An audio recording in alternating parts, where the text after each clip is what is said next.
दोस्तों, इस नए एक्सप्लेनर में स्वागत है। आज एक ऐसे टॉपिक पर बात होने वाली है जो हम सबकी जिंदगी से बिल्कुल गहराई से जुड़ा है। चलिए देखते हैं कि कैसे एक पल भर में गायब हो जाने वाली सैलरी को कंपाउंडिंग के जादू से एक लाइफ लॉन्ग वेल्थ में बदला जा सकता है। अक्सर हम देखते हैं ना कि मिडिल क्लास की सैलरी बिल्कुल रेत की मुट्ठी जैसी होती है। जितना जोर से पकड़ो उतनी ही तेजी से हाथ से निकल जाती है। तो आखिर ये पैसा जाता कहाँ है? महीने की पहली तारीख को जैसे ही सैलरी अकाउंट में हिट करती है, बस कुछ ही घंटों में उसका नामो निशान मिटने लगता है। यही तो है मिडिल क्लास का salary trap. EMIs, rent, mobile bills, ration और आजकल के ढेर सारे ओटीटी सब्सक्रिप्शंस। ये लिस्ट खत्म ही नहीं होती। देखते ही देखते आधा महीना भी नहीं गुजरता और जेब बिल्कुल खाली हो जाती है, और पीछे बचता है तो सिर्फ और सिर्फ फाइनेंशियल स्ट्रेस। आखिर ऐसा क्यों होता है? इसका जवाब दुनिया के सबसे महान इन्वेस्टर वॉरेन बुफेट के एक बहुत ही जबरदस्त विचार में छिपा है। उनका मानना है कि अमीर और गरीब के बीच का असली फर्क कोई बहुत तेज दिमाग या बहुत बड़ी इनकम का नहीं होता। ये पूरा का पूरा खेल सिर्फ डिसिप्लिन यानी अनुशासन का है। खर्च करने से पहले बस एक बार ये सोचना कि क्या ये पैसा आगे चलकर हमारे लिए काम करेगा या हम जिंदगी भर इस पैसे के लिए काम करते रहेंगे। बस यही एक सोच सारा फर्क पैदा कर देती है। चलिए इस कॉन्सेप्ट को एक बहुत ही इंटरेस्टिंग कहानी से समझते हैं। ये 3 दोस्तों की कहानी है, साहिल, शुभम और योगेश। तीनों 23 साल की उम्र में एक छोटे शहर से बड़े सपने लेकर मुंबई आए थे। तीनों की शुरुआती आमदनी बिल्कुल एक जैसी थी, लेकिन उनका फाइनेंशियल ब्लूप्रिंट एकदम अलग था। अब देखते हैं कि 23 से लेकर 36 साल की उम्र तक के उनके फैसले उन्हें आखिर कहाँ ले जाते हैं। ये सफर काफी रोमांचक होने वाला है। तो सबसे पहले बात करते हैं साहिल के रास्ते की, जिसे हम तरक्की का भ्रम या इल्यूजन ऑफ प्रोग्रेस कह सकते हैं।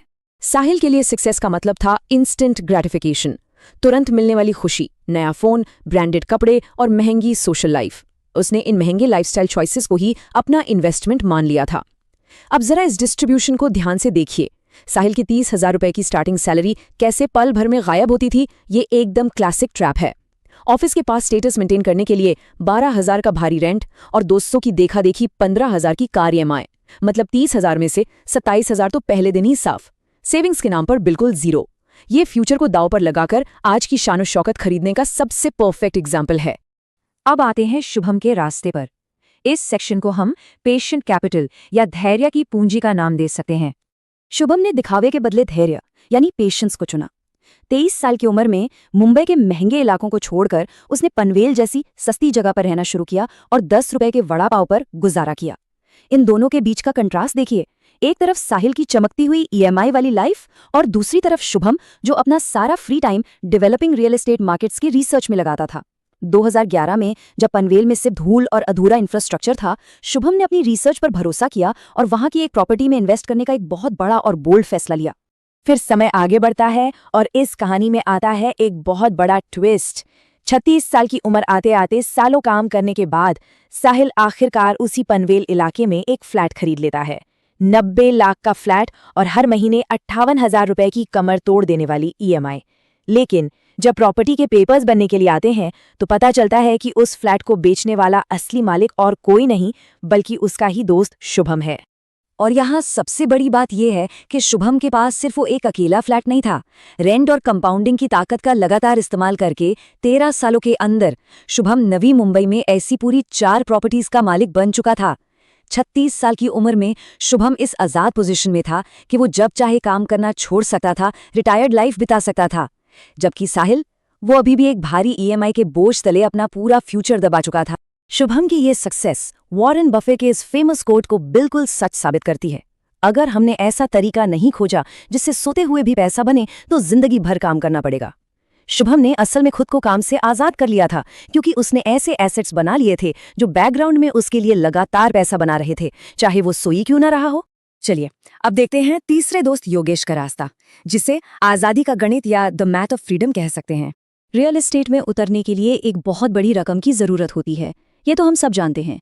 इसलिए योगेश ने एक एकदम सिस्टमैटिक और रियलिस्टिक रास्ता चुना, दलाल स्ट्रीट और 50-30-20 का रूल। बिना किसी बड़े लमसम के उसने अपनी सैलरी को बहुत स्ट्रिक्टली डिवाइड किया। 50% ज़रूरतों के लिए, 30% लाइफस्टाइल के लिए और 20% हर हाल में इन्वेस्टमेंट के लिए। इस रूल ने ये गारंटी दी कि चाहे दुनिया इधर की उधर हो जाए, आमदनी का 20% हिस्सा हमेशा इंडेक्स फंड्स की एसआईपी में ही जाएगा। योगेश की इस सॉलिड स्ट्रैटेजी के पीछे एक और बड़ा प्रिंसिपल था, द 732 रूल ऑफ कंपाउंडिंग। ये फॉर्मूला बहुत ही सिंपल शब्दों में समझाता है कि जैसे जैसे रिटर्न का रेट बढ़ता है, पैसे को डबल होने में लगने वाला समय कैसे तेजी से कम होता जाता है। कंपाउंडिंग का यही वो इंजन है जो वेल्थ को बूस्ट करता है। इसको थोड़ा नंबर से और क्लियरली समझते हैं। अगर इन्वेस्टमेंट पर 7% का रिटर्न मिलता है तो पैसे को दुगना होने में करीब 10 साल लगते हैं। लेकिन अगर थोड़े से डिसिप्लिन के साथ स्टॉक मार्केट में 10 से 12% रिटर्न मिल जाए तो ये समय घटकर सिर्फ 6 से 7 साल रह जाता है। और अगर लॉन्ग टर्म में 15% का रिटर्न मिल गया तो कमाल देखिए, पैसा सिर्फ 4 से 5 साल में ही डबल होने लगता है।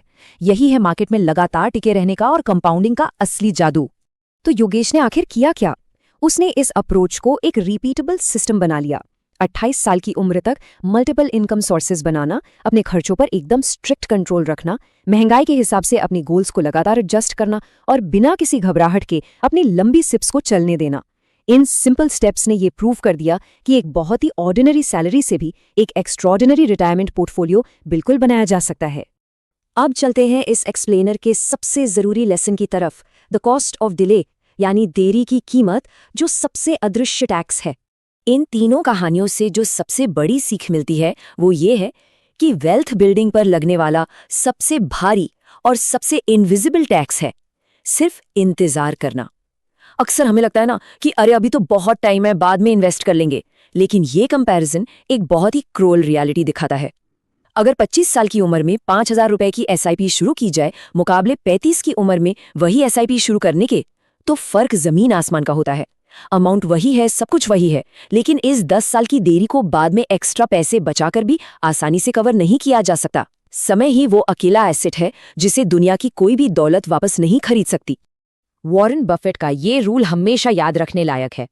खर्च करने के बाद जो बचे उसे मत बचाओ, बल्कि बचाने और इन्वेस्ट करने के बाद जो बचे उसे खर्च करो। असल में वेल्थ का दुश्मन कम इनकम या महंगाई नहीं है, असली दुश्मन है रोज की अनुशासनहीन आदतें। इसलिए ये इन्वेस्ट फर्स्ट वाला माइंडसेट बिल्कुल क्रूशियल हो जाता है। तो इस एक्सप्लेनर के आखिर में एक बहुत ही गहरा सवाल सामने आता है, किस ताकत को चुना जाएगा? ईएमआईज की ताकत जो जिंदगी भर फाइनेंशियल स्ट्रेस में बांध कर रखती है, या कंपाउंडिंग की ताकत जो पूरी तरह से आजाद कर देती है? इस बात पर विचार करना बहुत जरूरी है कि आज की आदतें क्या साहिल के उस ट्रैप की तरफ ले जा रही हैं, या फिर शुभम और योगेश की तरह फाइनेंशियल फ्रीडम का रास्ता तैयार कर रही हैं। इस एक्सप्लेनर में साथ जुड़ने के लिए बहुत बहुत शुक्रिया।